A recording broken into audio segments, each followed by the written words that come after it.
Assalamualaikum warahmatullahi wabarakatuh. Shalom, Om Swastiastu, Namo Buddhaya, salam kebajikan dan salam sejahtera untuk kita semua.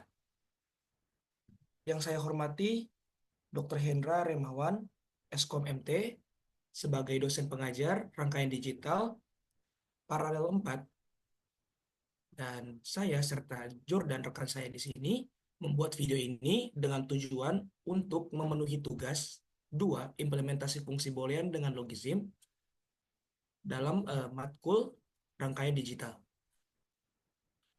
Baik, sebelum kami memulai presentasi kami akan memperkenalkan diri terlebih dahulu yang akan diwakili oleh saya. Sebelumnya, kami dari kelompok 12 yang beranggotakan saya sendiri, Yoga Christopher Gulo dengan NIM G6401231137 dan rekan saya Jordan Vieno Simamura dengan NIM G6401231135. Baik, saya akan memulai presentasi. Jadi, seperti yang di tugas 1 kemarin, kita sudah membuat Carnot map-nya dan kita sudah mendapatkan fungsi dari Carnot map-nya itu sebagai berikut: W aksen, W X aksen, ditambah W aksen, Y aksen, Z aksen, ditambah X, Y aksen, Z, ditambah W aksen, X, Z aksen, ditambah X aksen, Y, Z. Nah, setelah kita sudah mendapatkan fungsinya, kita pada tugas 2 ini membuat implementasi rangkaian menggunakan aplikasi Logism. Di sini saya sudah membuat 3 tipe, tapi tipe yang pertama dan tipe yang kedua ini kelihatannya sama. Karena yang membedakan tipe 1 dan tipe 2 ini hanya pada variabel yang digunakan, variabel masukan yang digunakan. Pada tipe pertama ini, eh, kami membuat rangkaiannya dengan menggunakan semua variabel, baik itu yang non-aksen sampai yang aksen.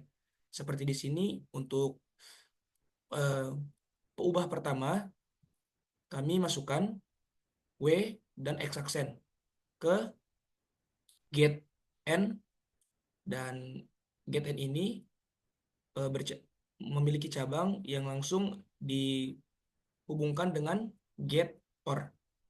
Lalu di sini untuk peubah yang kedua, yaitu W aksen, Y aksen, Z aksen, kami juga memasukkannya dalam get N, lalu kami masukkan kembali ke get OR. Setelahnya kami buat di sini X dan Z. Mengapa Y aksennya tidak kami buat? Karena Y aksennya sudah kami buat pada peubah sebelumnya. Di sini kami hanya eh, meneruskan dari cabang Y aksennya menuju ke gate yang ketiga, yang dimana gate ini merupakan gate N juga, yang lalu diteruskan ke gate OR. Yang keempat, begitu juga dengan yang keempat, karena yang keempat ini peubahnya semua variabelnya, semua hurufnya sudah dibuat di ubah sebelumnya, maka kami hanya meneruskan cabang-cabang dari ubah-ubah yang sebelumnya, lalu menuju ke gate yang keempat, seperti W aksen, X, X, dan Z. Lalu diteruskan ke get OR. Begitu juga dengan yang terakhir, karena hanya peubah Y atau huruf Y yang belum dibuat, maka kami hanya membuat huruf Y, dan huruf-huruf lain kami sambungkan dari cabang-cabang sebelum, dari peubah-peubah sebelumnya yang sudah dibuat, kami cabangkan ke get yang kelima, lalu kami masukkan ke get OR-nya. Bisa dilihat di sini kami memasukkan inputnya satu dan keluar satu juga. Di sini ada tipe yang kedua. Perbedaan tipe yang satu dan tipe yang kedua, di tipe kedua ini kami hanya membuat eh, huruf dari peubah yang dari fungsi yang sudah kami dapatkan, hanya kami buat huruf positifnya saja. Kami tidak membuat huruf aksennya. Jadi di sini kami menyambung-nyambungkan sesuai dengan peubah masing 5 peubah yang sudah kami dapat.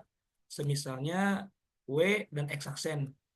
Di sini kami sambungkan W dan X, eh, eh, huruf X, tapi karena di sini bukan aksen, di sini kami membuat aksennya dengan inverter untuk menghasilkan huruf yang aksen.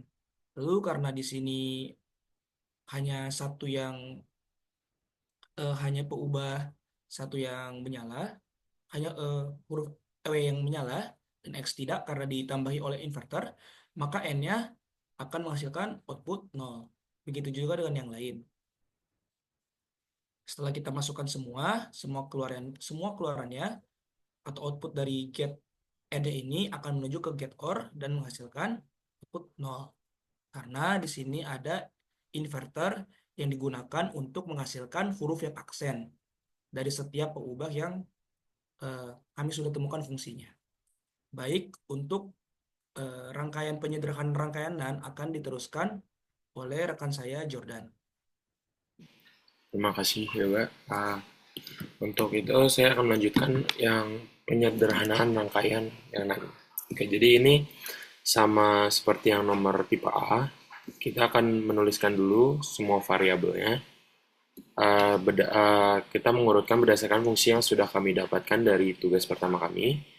Jadi kita tulis dulu untuk variabel pertama ada W dan X aksen, kedua ada W aksen, Y aksen, dan Z aksen, dan sisanya kita ada X dan Z dan Y.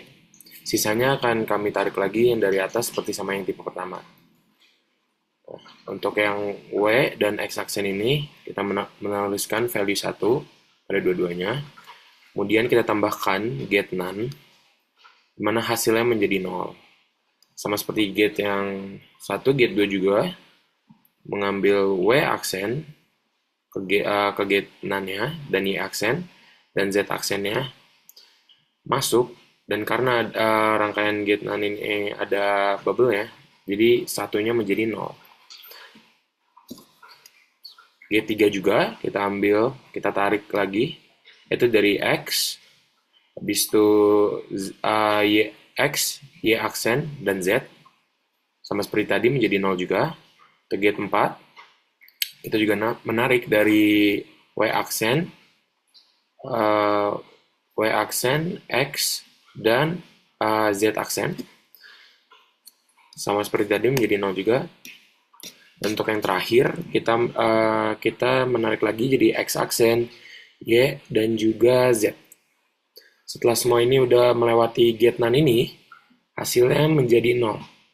Namun kita taruh lagi di akhir get none. Dimana kan kalau ke gerbang NAND lagi, value-nya pun berubah menjadi 1. Jadi begitulah hasil output terakhirnya. Sekian yang bisa saya sampaikan, saya serahkan kembali kepada Yoga.